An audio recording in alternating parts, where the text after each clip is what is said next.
وہ کب سے ثانیہ کا انتظار کر رہی تھی۔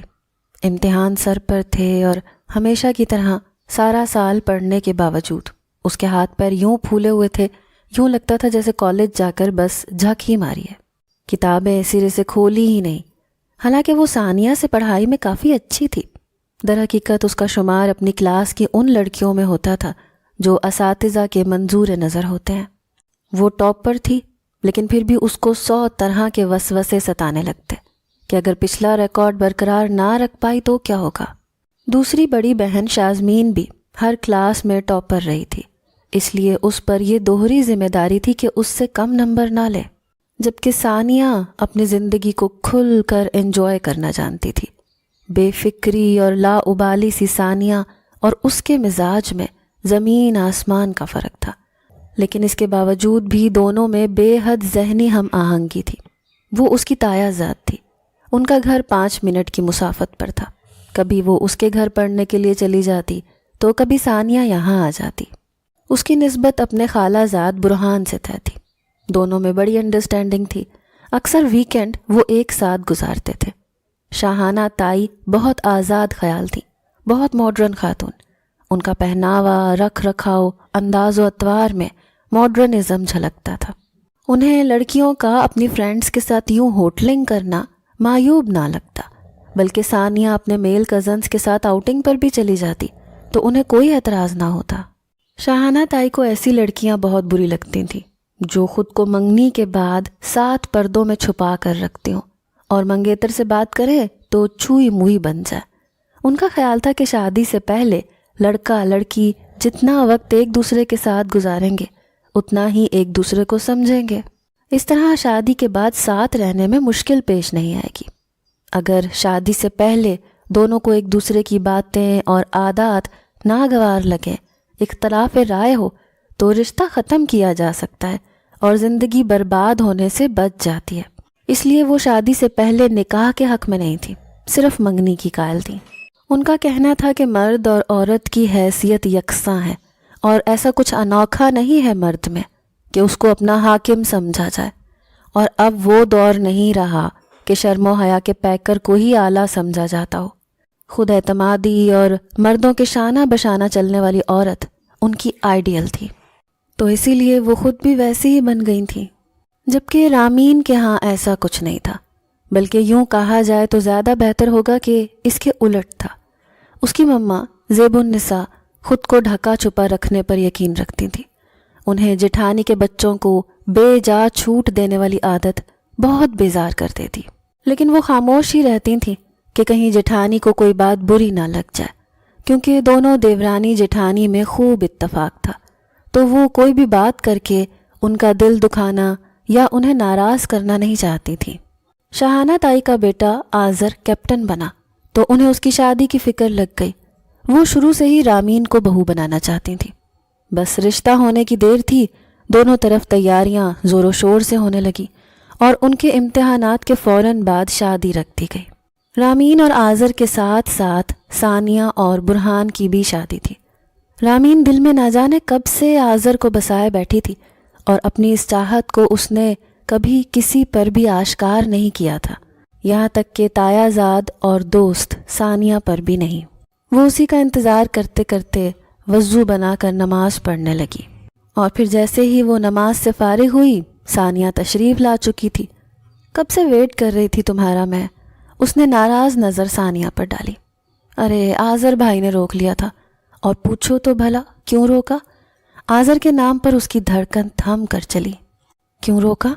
رامین کے شرمائے سے انداز پر ثانیہ کھلکھلا کر ہنسنے لگی۔ اللہ، کتنی شرم آتی ہے تمہیں یار، کیا بنے گا تمہارا؟ وہ اس کو شرارت سے دیکھتے ہوئے بولی تو وہ محض اسے گھور کر رہ گئی۔ اچھا سنو نا، بھائی تم سے بات کرنا چاہتے ہیں، اب تو شادی میں بھی 1.5 ماہ رہ گیا ہے، کر لو نا بات۔ اسے ایک دم بدکتے دیکھ کر ثانیہ نے منت بھرے لہجے میں کہا۔ برہان تو مجھ سے بہت خوش ہوتے ہیں جب میں ان کے ساتھ باہر جاتی ہوں اور فرینکلی بات کرتی ہوں۔ یار تم بھی کبھی میرے بھائی کو خوش کر دیا کرو۔ جب سے رشتہ ہوا ہے تم نے تو ان کے سامنے آنا ہی بند کر دیا ہے، بات کیا خاک کرو گی ان سے، اور تو اور ان کا فون بھی نہیں اٹھاتی ہو۔ اسی لیے انہوں نے آج بطور خاص مجھے بھیجا ہے کہ تم سے بات کر کے آؤں۔ تمہیں پتہ ہے نا مما کو یہ سب نہیں پسند اور مجھے بھی مناسب نہیں لگتا۔ ثانیہ کے اصرار پر وہ کہنے لگی، یار کس زمانے کی ہو، آج کے دور کی لڑکی بنو، لائف انجوائے کرنا سیکھو۔ ثانیہ ہنوز اسے اپنے بھائی اور رامین کے منگیتر آذر سے بات کرنے پر فورس کر رہی تھی، مگر اس کی نا ہاں میں نہ بدل پائی تو وہ منہ بسور کر رہ گئی۔ اچھا چلو، میں بھائی کو بتا دوں گی کہ تم ان سے شادی کے بعد نفس نفیس ملاقات کرنا چاہتی ہو۔ وہ اسے چھیڑنے لگی تو رامین نے شرماتے ہوئے سر جھکا لیا۔ تیاری نہیں کرنی تم نے، نئی بات لے کر بیٹھ گئی ہو، وہ اسے گھرکتے ہوئے بولی۔ دل نہیں چاہ رہا یار، ابھی ویسے بھی برہان پک کرنے آ رہا ہے مجھے، میرا موڈ آج باہر جانے کا تھا تو میں نے اس سے فرمائش کی ہے ڈنر ساتھ کرنے کی، اور تمہیں تو پتہ ہی ہوگا کہ وہ میری کوئی بھی بات نہیں ٹالتا۔ فخریہ انداز میں کہتی ثانیہ اسے افسوس میں مبتلا کر گئی۔ تمہیں عجیب نہیں لگتا یوں شادی سے پہلے گھومنا؟ کیا مطلب؟ وہ حیرت سے رامین کو دیکھنے لگی۔ مطلب دیکھو، شادی سے پہلے ہی تم اگر اس کے ساتھ اتنی فرینک ہو جاؤ گی، ہر جگہ گھومو پھرو گی، تو تمہیں نہیں لگتا اس سے شادی کے بعد والی زندگی کا چارم ختم ہو جائے گا؟ وہ ہچکچاتے ہوئے اپنی بات سمجھانے لگی تو ثانیہ کھلکھلا کر ہنستی۔ ایسی بات تم ہی کر سکتی تھی مجھ سے، زیب چچی نے تمہاری سوچ کو بھی اپنی سوچ جیسا بنا دیا ہے۔ دقیانوسی، یار اب تم خود سوچو، جس سے شادی ہونے والی ہے اس سے بات کرنے میں، ملنے جلنے میں حرج ہی کیا ہے؟ بھائی پوری زندگی بھی تو ساتھ ہی رہنا ہے نا۔ اور وہی تو، رامین نے اس کی بات کاٹی، پوری زندگی ساتھ رہنا ہے تو اتنا اتاولا پن کس لیے؟ مجھے لگتا ہے ثانیہ کہ شادی کے بعد ہونے والی جو شرم و حیا ہوتی ہے ایک عورت میں، وہ شریک حیات کو بہت بھاتی ہے، اور ایک صنف نازک ہونے کے ناطے میں سمجھتی ہوں کہ تمہیں بھی ایسا ہی کرنا چاہیے۔ حنان سے ملنا جلنا کم کر دو، اب شادی تو ہونے ہی والی ہے تو پھر کرنا جی بھر کے آؤٹنگ ان کے ساتھ، کچھ انجوائمنٹ شادی کے بعد کے لیے بھی رہنے دو۔ رامین نے اپنے تئیں اسے بہت سمجھایا، مگر اس نے ایک کان سے اس کی نصیحتیں سنی اور دوسرے سے نکال دیں۔ شاہانہ تائی کی سوچ کی طرح ہی ثانیہ کی سوچ بھی اچھی خاصی الٹرا ماڈرن ہو چکی تھی۔ اسے اپنی باتوں پر ہنستے دیکھ کر رامین نے چپ سادھ لی کہ اس کی زندگی ہے، جیسے چاہے گزارے۔ امتحانات شروع ہو چکے تھے، رامین پڑھائی میں مکمل طور پر جت گئی تھی۔ دوسری طرف ثانیہ مارے باندھے پیپرز کی تیاری کرتی، کیونکہ اگر برہان سے ملاقات نہیں ہو رہی تھی تو فون پر ہر وقت چیٹ اور کالز کی صورت میں وہ ساتھ موجود تھا۔ آذر جاب پر چھٹی پر آیا ہوا تھا، وہ رامین سے ملنا چاہتا تھا۔ اس نے ثانیہ کو ساتھ ملا کر گھر میں چچا کی فیملی کی دعوت کا پلان بنایا، تو شاہانہ نے انہیں دعوت کے لیے فون کھڑکا دیا۔ رامین گو کے جانا نہیں چاہتی تھی، مگر شاہانہ تائی کے بے حد اصرار پر منع نہ کر پائی۔ دوسرا، اسے آذر کی شوخ نگاہوں سے حیا آتی تھی۔ وہ دھڑکتے دل سے تیار ہو کر اپنے روم سے باہر آئی تو زیب النساء نے بے ساختہ ماشاء اللہ کہا، مما میں جا تو رہی ہوں مگر پلیز ہم جلدی واپس آئیں گے، اوکے؟ آپ جانتی ہیں نا کہ پرسوں پیپر بھی ہے میرا۔ ٹھیک ہے بیٹا، جیسا تم کہو، انہوں نے بیٹی کو پیار سے پچکارا۔ انہیں رامین کی محتاط طبیعت بے حد پسند تھی۔ وہ تایا کے گھر پہنچے تو ان کی بے حد آؤ بھگت کی گئی، خاص کر رامین کو ہاتھوں ہاتھ لیا جا رہا تھا۔ اس نے سلام کرتے وقت آذر کی طرف دیکھا جو بے حد پرشوق نظروں سے اسے نہار رہا تھا۔ کھانا کھانے کے دوران بھی اسے خود پر آذر کی نظریں محسوس ہو رہی تھیں کہ وہ ڈھنگ سے کھا بھی نہیں سکی۔ اس کی انگلیوں کی کپ کپاہٹ پر وہ شرارت سے اپنی مسکراہٹ دبا گیا۔ کھانا کھاتے ہی رامین نے واپسی کی ضد لگا دی کہ پیپر ہے، تیاری کرنی ہے۔ ثانیہ نے بھی بہت روکا مگر وہ شدید نروس ہو رہی تھی، لیکن اس کی ہوائیاں تب اڑیں جب تائی نے آذر کو اسے گھر ڈراپ کرنے کا کہا، کیونکہ انہوں نے اپنی کچھ شاپنگ زیب النساء کو دکھانی تھی۔ مگر تائی امی میں کیسے؟ ارے کچھ نہیں ہوتا، ہم لوگ غیر تو نہیں ہیں، کیا ہو گیا ہے؟ سمجھاؤ اسے زیب، وہ رامین کی امی سے کہنے لگیں تو انہوں نے سر ہلاتے اسے جانے کا اشارہ کیا۔ اگرچہ وہ خود نہیں چاہتی تھی کہ آذر جائے، مگر جیٹھانی کے بے حد اصرار اور مان بھرے لہجے کو کیسے ٹھکراتی۔